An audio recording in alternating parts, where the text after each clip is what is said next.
Farm tour. Let's go mga bossing. Happy Monday po sa inyo mga bossing. Bali ngayon po ay mag-farm tour muna tayo. Ito po ay malapit lang din po sa atin, located lang din po sa Pulilan, Bulacan. Ang AP Rastaman Game Farm. Isa pong hinahangaan ko na farm dito po sa atin dahil nakita ko po ang kanilang consistency sa kanilang paglalaro at talagang marami kang matututunan. Kaya ang dahilan din po natin kaya tayo nagpa-farm tour ngayon ay makakuha tayo ng mga idea about sa kanila. Bali pag may nakuha po tayong idea sa kanila mga bossing ay share ko din po sa inyo para po makabahagi sa inyo ng kaunting kaalaman.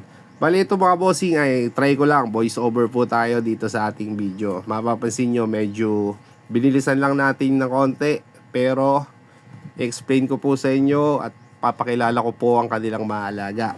Bali makikita po natin dito ay ikot-ikot lang muna tayo, tingin-tingin, saka napakahirap po talaga pumili or pag pumunta ka sa isang farm ay titingnan mo yung mga alaga nila, talagang lahat quality. Talagang masasabi natin mahirap mamili. Kaya di ba may tips tayo dyan about sa pagpunta sa farm na bago tayo pumunta sa isang farm ay dapat alamin muna natin yung pakay natin. Dahil para hindi na tayo malito katulad ko mga bossing, katulad lang yung hawak natin na yan, no? Pinapakita sa atin.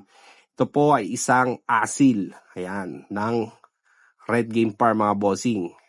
Bali, ginagamit po nila yan sa pagbibreeding. Yung asil po na yan ay isang Oriental bloodline mga bossing.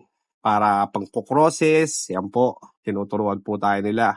Maganda po i-crosses yan sa mga, depende po sa inyo kung sa sweater, kadalasan mga bossing. Tapos, may sinasabi pa siya sa akin ng mga blue face hatch. Ayan, mga blue face po nila. Ayan, mapapansin po natin. Napakagandang alaga, medium lang, pero ang tindig niya, ang balansyado niya, sobrang balancing po mga bossing.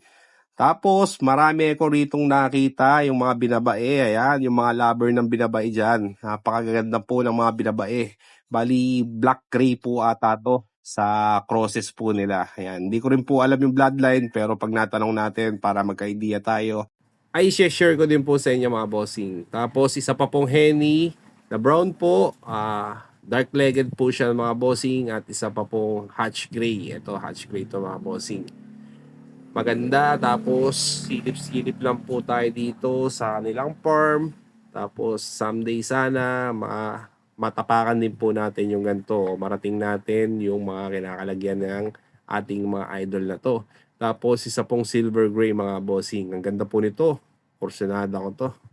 Tapos ito pa po yung mga henny po nila. Ayan, dikit-dikit na po dito. Puro henny. Tapos, dun po sa kabila ay marami pa po silang mga alaga mga bossing. Kaso, hindi na lang natin inikot. Sa susunod na lang po mga bossing. Tapos, pakita ko po sa kanila yung mga sisiw nila, ang mga pamamaraan nila at mga idea nila para maibato ko rin po sa inyo yung mga ginagawa nila. Bali hanggang dito lang muna mga bossing ang ating farm tour. Sa susunod po ulit ay i-share ko po sa inyo ang kanilang mga pamamaraan sa kanilang mga ginagawa about sa CCU or sa pagko-conditioning din. Kung makukuha natin mga bossing, try natin. Kaya paki-share po ang ating video. Thank you po. God bless.